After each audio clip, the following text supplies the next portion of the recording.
नमस्कार, जय हिंद, वंदे मातरम। आप सभी का स्वागत है यूट्यूब के online platform study for GK में। आज के इस लेक्चर में शॉर्ट वीडियो के माध्यम से हम आज जानेंगे भारत में रेल के इतिहास के बारे में। और शॉर्ट वीडियो रहेगा तो वीडियो के अंत तक जरूर बने रहेगा। वीडियो आपको हेल्पफुल लगता है तो चैनल को सब्सक्राइब एंड लाइक करना बिल्कुल ना भूलें। चलिए सबसे पहले बात कर लेते हैं। देखिए, बात करेंगे रेलवे जोनों की, डिवीज़नों की। भारत में कितने डिवीज़न हैं, रेलवे जोन कितने हैं, शुरुआत कहाँ से की गई है, रेलवे लाइनों के प्रकार क्या होते हैं, इन तमाम प्रश्नों की चर्चा करेंगे इस वीडियो में। चलिए तो सबसे पहले बात कर लेते हैं शुरुआत। रेलवे की जो शुरुआत हुई थी तो विशेष रूप से याद रखिएगा 16 अप्रैल 1853 को। ये फैक्ट पूछा जाता है 16 अप्रैल 1853 से मुंबई और ठाणे के बीच। तो आपको ये फैक्ट जरूर याद रखना है। इसके अलावा याद रखना कि कितने किलोमीटर, तो 34 किलोमीटर का सफ़र किया था पहली बार रेल ने याद रखिएगा। इसके अलावा दूसरी जो ट्रेन है आपकी, दूसरी रेल चली थी आपकी 28 अप्रैल 1858 लखनऊ से कानपुर के बीच में। 28 अप्रैल 1858 लखनऊ से कानपुर के बीच में। अगर वर्तमान में बात की जाए रेलवे जोनों की, तो रेलवे जोन वर्तमान में कितने हो चुके हैं? 18। ये आप देख पा रहे होंगे डिस्प्ले पर, 18 रेलवे जोन हो चुके हैं। और विशेष रूप से नवीनतम जो रेलवे जोन है आपका दक्षिण तट रेलवे जोन, जिसका मुख्यालय कहाँ पर है? विशाखापट्टनम में। कहाँ पर है? विशाखापट्टनम। विशेष रूप से ये पॉइंट आप जरूर रखिएगा। इसके अलावा बात कर लेते हैं रेलवे की उत्पादन जो इकाइयाँ हैं, जो रेलवे की जो फैक्ट्रियाँ हैं, जो विशेष रूप से प्रोडक्शन करती हैं रेलवे की जो प्रोडक्ट्स, जैसे कि इंजन बनाने का, डिब्बे बनाने के कारखाने, ये पूछे जाते हैं एग्जाम में। तो देखिए सबसे पहले बात कर लेते हैं चित्तरंजन लोकोमोटिव। ये कहाँ पर है? सबसे पहले याद रखिए पश्चिम बंगाल में है। इसकी स्थापना की अगर एस्टेब्लिशमेंट की बात की जाए तो 1950 में हो चुकी थी इसकी स्थापना।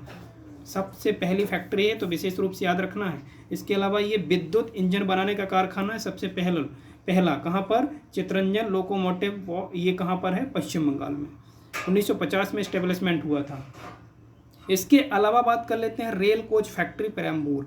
ये तमिलनाडु में इसकी स्थापना इसके बाद हो गई थी 2 साल बाद, यानी 1952 में। और ये सवारी रेलवे डिब्बे बनाने का काम करती है ना, विशेष रूप से याद रखिए। इसके अलावा नेक्स्ट बात करते हैं रेल कोच फैक्ट्री कपूरथला। ये कहाँ पर है दोस्तों? याद रखिए पंजाब में है।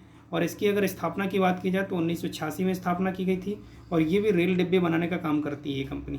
डीजल इंजन आधुनिकीकरण की अगर बात की जाए तो याद रखिए पंजाब। इसकी ये स्थान कहाँ पर है? पंजाब में एस्टेब्लिशमेंट कब हुई थी? 1981 में। और डीजल इंजन बनाने का कारखाना है, ये याद रखिएगा। डीजल इंजन बनाने का दूसरा लोकोमोटिव वर्क्स वाराणसी में भी है, याद रखिए। उत्तर प्रदेश में 1961 में एस्टेब्लिश हो चुका था इसके पहले डीजल इंजन बनाने का कारखाना, याद रखिएगा।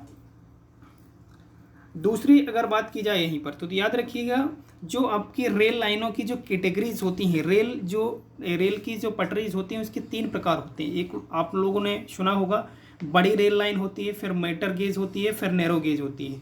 तो उससे सबसे बड़ी वाली जो उसको बोलते हैं ब्रॉड गेज। क्या बोलते हैं? Broad gauge. रेल की चौड़ाई कितनी होती है? तो ये पूछे जाते हैं कुछ फैक्ट, याद रखिएगा। सबसे बड़ी ब्रॉड गेज होती है ये, सबसे बड़ी लंबाई वाली रेल लाइन होती है। तो याद रखिए 1.6 मीटर। और इसके अलावा होती है आपकी सेकंड नंबर में, यहाँ पर है नहीं है, मीटर गेज होती है। एक कौन सी होती है? मीटर गेज होती है। तो मीटर गेज की अगर लंबाई की बात की जाए तो 1 मीटर समथिंग होती है, 1 मीटर होती है।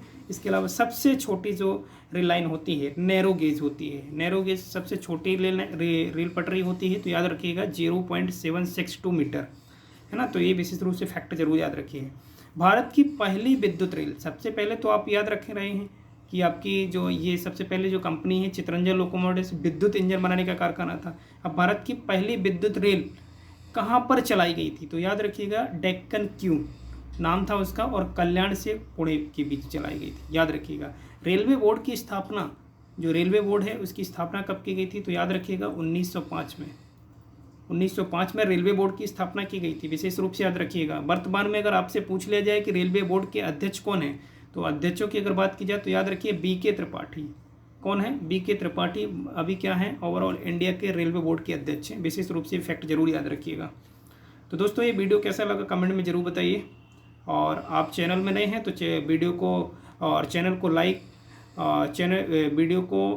और चैनल को सब्सक्राइब करना बिल्कुल ना भूलें। चलिए मिलते हैं किसी नए वीडियो में किसी नए टॉपिक के साथ। तब तक के लिए विदा लेते हैं। जय हिंद, जय भारत।